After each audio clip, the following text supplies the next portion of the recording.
शहर के पास बारामती नाम के गांव के एक छोटे एरिया में राजू नाम का मिस्त्री अपनी पत्नी के साथ रहता था। वो बहुत मेहनती था। उसकी पत्नी का नाम कमला था। उसने कई बड़ी बड़ी बिल्डिंग, घर, महल में काम किया था। वो उस एरिया का प्रसिद्ध और होशियार राजमिस्त्री था। वो रोज सुबह अपने काम को जाता और शाम को घर वापस आता और सुखी जीवन जीता। पर किस्मत को कुछ और ही मंजूर था।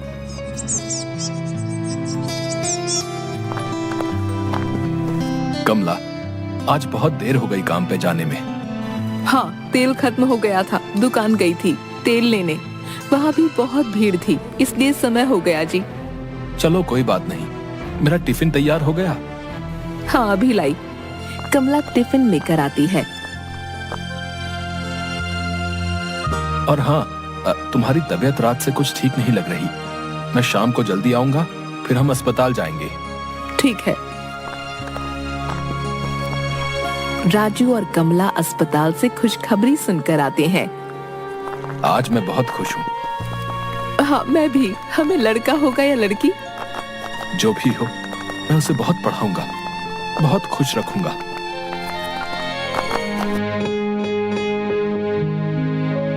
नौ महीने बाद राजू और कमला को लड़का होता है। राजू उसे हाथ में लेकर, कमला देखो, हमें लड़का हुआ है। आज मैं बहुत खुश हूँ। मैं इसे खूब पढ़ाऊंगा। हाँ, हमारा बच्चा हमारा नाम रोशन करेगा। हाँ, आज से मैं और ज्यादा मेहनत करूंगा और इसे खूब पढ़ाऊंगा। इसे मैं अपनी तरह काम पे नहीं भेजूंगा। मेरा बेटा नौकरी करेगा, है ना कमला? हाँ, हमारा बेटा ऑफिसर बनेगा। कमला और राजू अपने बेटे का नाम राहुल रखते हैं। वो उसे खूब पढ़ाते हैं, उसे बाहर पढ़ने भेजते हैं।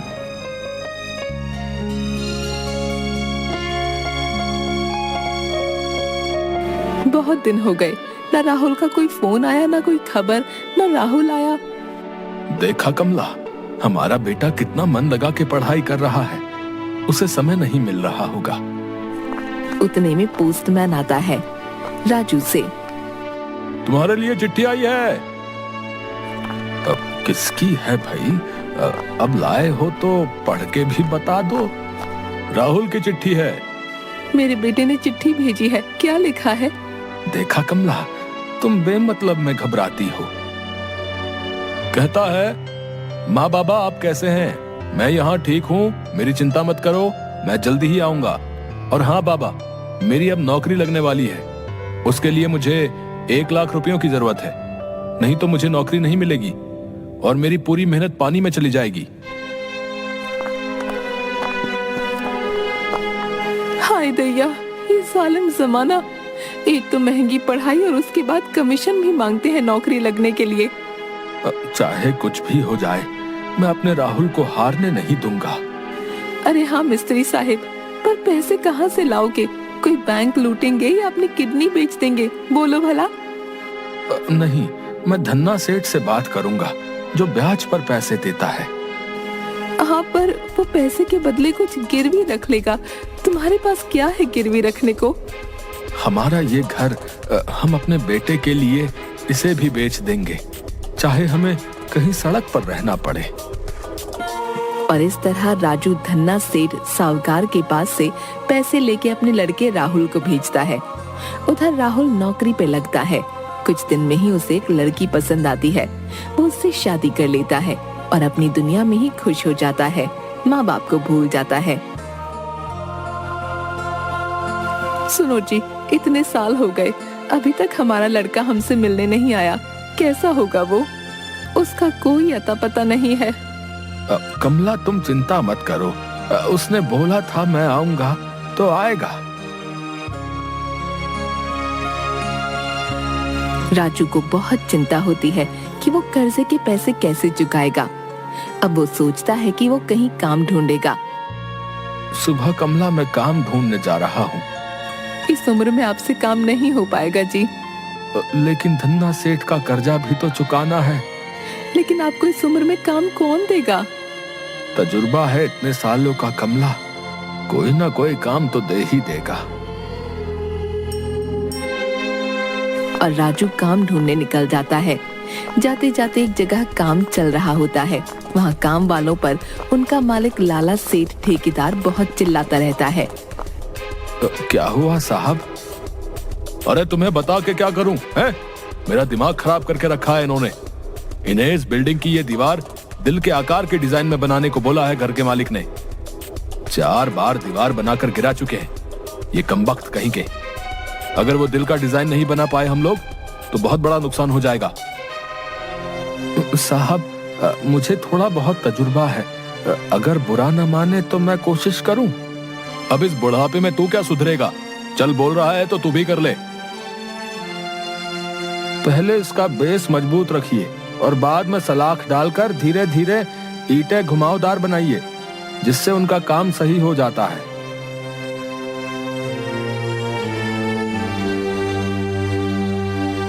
राजू, तुमने आज मुझे करोड़ों के नुकसान से बचाया है। शुक्रिया साहब। बोलो तुम्हें क्या तोहफा चाहिए? साहब मुझे कोई तोहफा नहीं चाहिए, लेकिन कोई छोटा मोटा काम मिल जाएगा तो बड़ी मेहरबानी होगी। तुम इस उम्र में क्यों काम करना चाहते हो? साहब मैंने मेरे बेटे के पढ़ाई और नौकरी के लिए कर्जा लिया था, वो चुकाने के लिए मुझे काम चाहिए। लेकिन इस उम्र में? साहब मैं बहुत सालों से मिस्त्री का काम कर रहा हूँ, मुझे इस काम का अच्छा तजुर्बा है।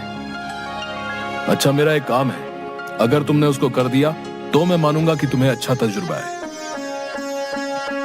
हाँ हाँ साहब आप बताइए, मैं अपनी तरफ से पूरी कोशिश करूंगा।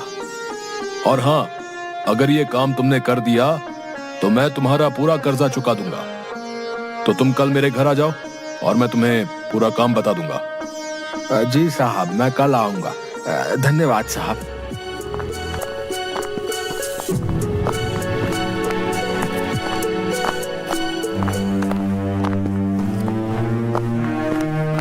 क्या हुआ, आप इतने परेशान क्यों हो? काम नहीं मिला? कोई बात नहीं, हम कुछ ना कुछ कर लेंगे, परेशान मत होइए। कमला ऐसा काम मिला है जिससे हमारा पूरा कर्जा चुकता हो सकता है। फिर आप परेशान क्यों हो? और इस उम्र में ऐसा क्या काम जिससे हमारा पूरा कर्जा चुकता हो जाएगा? वही सोच रहा हूँ, अभी कल लाला सेठ जी के घर जाके ही पता चलेगा कि क्या काम है। अब चलो खाना खाते हैं और आराम करते हैं, सुबह लाला सेठ के घर भी जाना है। हाँ ठीक है।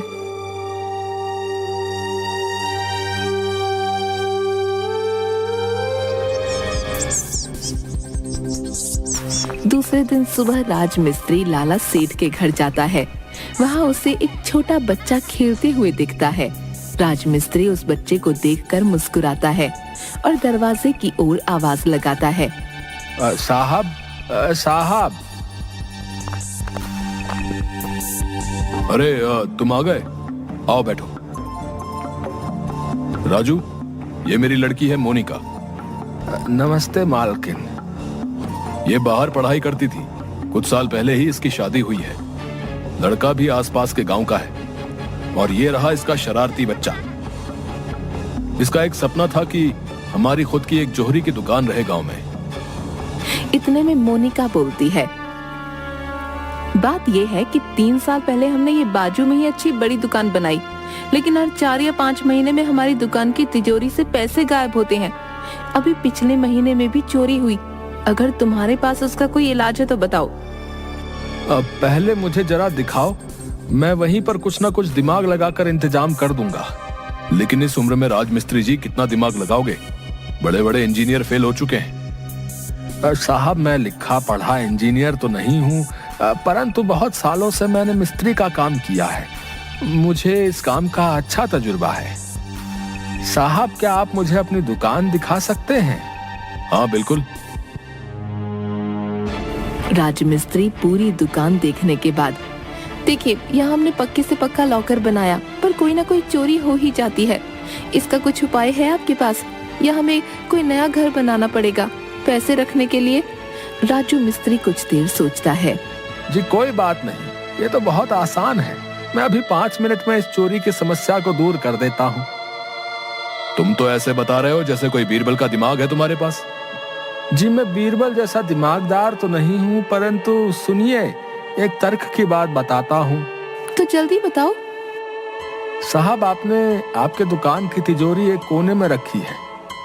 अगर आप उस तिजोरी को बीचों बीच रखते हैं तो उस पर सबकी नजर रहेगी।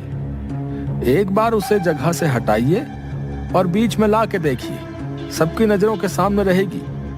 और उसे इस तरीके से बनाइए कि किसी की समझ में ना आए कि वो तिजोरी है। जैसे उसके ऊपर बैठने का टेबल बना लीजिए। आइडिया तो मुझे अच्छा लगा, पर आप ही अपने हाथों से इसे टेबल के जैसे आकार का बना दीजिए। ठीक है, ऐसा करके देखते हैं। अगर मेरी दुकान में 6 महीने के अंदर चोरी नहीं हुई तो मैं तुम्हारा पूरा कर्जा चुका दूंगा। ठीक है साहब। वो उस तिजोरी का काम 5-6 दिन में खत्म कर लेते हैं। राजू मिस्त्री काम खत्म होने के बाद घर में ही रहता है कि अब क्या करे। क्या सोच रहे हो? सोच रहा हूँ कि जो लाला के यहाँ काम हुआ वो बराबर है या नहीं। अगर वहाँ चोरी हुई तो पैसे नहीं मिलेंगे, फिर हम क्या करेंगे? आप परेशान मत हो, जो भी होगा अच्छे के लिए होगा। लाला सेठ के काम को अब 8-9 महीने हो जाते हैं। मैं आपको इतने सालों से बोल रही हूँ कि मुझे मेरे ससुराल को देखना है, लेकिन अभी तक आपने ना अपने गांव का नाम बताया, न कभी लेकर गए। तुम्हारे लड़के से तुम सिर्फ 6 महीने दूर रहे तो इतने तड़प रहे हो। कभी सोचा है कि तुम्हारे माँ और बाप पर क्या बीत रही होगी? अब परसों तुम्हारा बर्थडे है तो मैं चाहती हूँ कि हम यहाँ मनाएं, नहीं तो मैं कभी भी वापस नहीं आऊंगी। मोनिका का पति राहुल ही रहता है, जो राजू मिस्त्री का लड़का था। अपनी पत्नी की ऐसी बात सुन के राहुल को बहुत पछतावा होता है। मुझसे बहुत बड़ी गलती हो गई मोनिका, जो मैं इतने साल अपने माँ और बाबा से मिलने नहीं गया और न ही तुमसे मिलाया। मुझे माफ कर दो। अब कोई बात नहीं, जाने दो। लेकिन यहाँ से जब हम वापस जाएंगे तो सबसे पहले आप मुझे मेरी ससुराल लेकर जाओगे, तभी तुम्हारी गलती माफ होगी। हाँ ठीक है, और मैं मेरे बर्थडे पर तुम्हें एक सरप्राइज दूंगा। नहीं, सबसे पहले मैं दूंगी, फिर तुम, ठीक है? हाँ ठीक है। फोन रखकर राहुल अपनी गलती पर बहुत रोता है और दूसरे दिन अपने माँ और बाबा को मिलने जाता है। लाला सेठ का आदमी राजू मिस्त्री को ढूंढते ढूंढते उसके घर पहुंचता है। लाला सेठ का आदमी राजू मिस्त्री और कमला के पास जाकर, क्या आपका नाम राजू है और आपका नाम कमला? हाँ। आपका राहुल नाम का कोई लड़का था? ये सुन के दोनों की आंख में पानी आता है और वो दोनों गर्दन हिला के हाँ बोलते हैं। साहब, आपको ये सब कैसे पता? वक्त आने पे सेठ आपको जल्दी ही एक खुशखबरी देंगे। अभी आप ये कुछ सामान रखिए, इसमें मिठाई और कुछ कपड़े हैं। सेठ जी की तरफ से भेंट समझिए। राजू मिस्त्री और कमला एक दूसरे की ओर देखते हैं और अचंभे से। शायद तुम्हारे बनाए हुए लॉकर या किए गए काम से सेठ बहुत खुश है, इसलिए उन्होंने हमें ये भेंट दी है। परंतु मुझे तो कुछ और ही बात लग रही है। जाने दो, जो भी हो, हम उस धन्ना सेठ का कर्जा चुका देंगे शायद। लाला सेठ के आदमी के जाने के कुछ देर बाद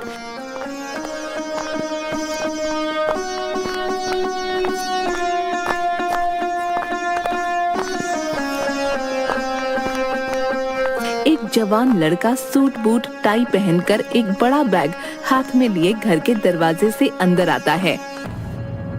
जी, आप हमारे घर में क्यों घुसे चले आ रहे हैं? आप कौन हैं? कमला अपने लड़के की शक्ल पहचान जाती है और रोने लगती है। एक बार तो मिलने आ जाता बेटा, ऐसा एक पल भी नहीं गया जिस पर हमने तुम्हें याद नहीं किया हो। माँ बाबा, मुझे माफ कर दो, मुझसे बहुत बड़ी गलती हो गई। चल बेटा, मैं तुझे अपने हाथों से खाना खिलाती हूँ। और वो बहुत सारा भोजन बनाकर उसे खिलाती है। अरे आहिस्ता से, अरे धीरे धीरे खा। तुझे अभी कहीं जाना तो नहीं है? इतनी जल्दी क्यों कर रहा है? हाँ, मुझे अभी कहीं जाना है, परंतु मैं कल सुबह ही तुम्हें लेने आऊंगा। नहीं बेटा, तू कहीं मत जा, हम अब एक पल भी तेरे बगैर नहीं रह सकते। माँ, बस एक दिन की बात है और मैं तुम्हें बहुत बड़ी खुशखबरी देने वाला हूँ। कमला और राजू मिस्त्री एक दूसरे की ओर देखते हैं। हाँ बेटा, जल्दी आना, हम इंतजार कर रहे हैं। राहुल वहाँ से निकलता है। जरूर कोई ना कोई बात है। चुप, सेठ जी भी यही बात कह कर गए, हमारा राहुल भी। इतने में लाला सेठ का एक आदमी राम प्रसाद राजू मिस्त्री के घर आता है। राज मिस्त्री, तुम दोनों को कल जो है लाला सेठ के यहाँ बुलाया है। हाँ हाँ, हम आ जाएंगे, परंतु बात क्या है, कोई तो बताए। दूसरे दिन राजू मिस्त्री और कमला लाला सेठ के घर जाते हैं। आओ राजू, तुमने जो काम हमारी दुकान के लिए किया उससे अभी तक हमारी दुकान में चोरी नहीं हुई। ये तुम्हारे कर्जे के पैसे और ये तुम्हारा इनाम। ऐसा बोलकर और पैसे देता है। उतने में अंदर से राहुल और मोनिका आते हैं। तुम बोल रहे थे ना कि अभी दुकान में चोरी बंद हो गई, किसने काम किया? ये है वो जिन्होंने काम किया। तुम बोल रही थी ना कि मैं तुम्हें तुम्हारे ससुराल लेके नहीं गया। देखो, इनसे मिलो। यही मेरी माँ और ये मेरे बाबा है। माँ बाबा, ये मेरी पत्नी है मोनिका और मेरा बेटा बंटी। मोनिका उनके पैर पड़ती है। वो आशीर्वाद देते हैं और बंटी को गले लगाते हैं। अरे मुझे पता था मेरी बेटी किसी हीरे को ही चुनेगी। तुम तो खास हो ही, परंतु तुम्हारे पिताजी और उनका तजुर्बा उससे भी खास है। मालिक, ऐसा ना कहो। ये हमारे लिए बहुत बड़ी गर्व की बात है कि हमारा लड़का आपकी लड़की से शादी की है। अरे ये मालिक वालिक छोड़ो, है? आओ गले मिलो भाई। अब तुम हमारे समधी हो गए हो।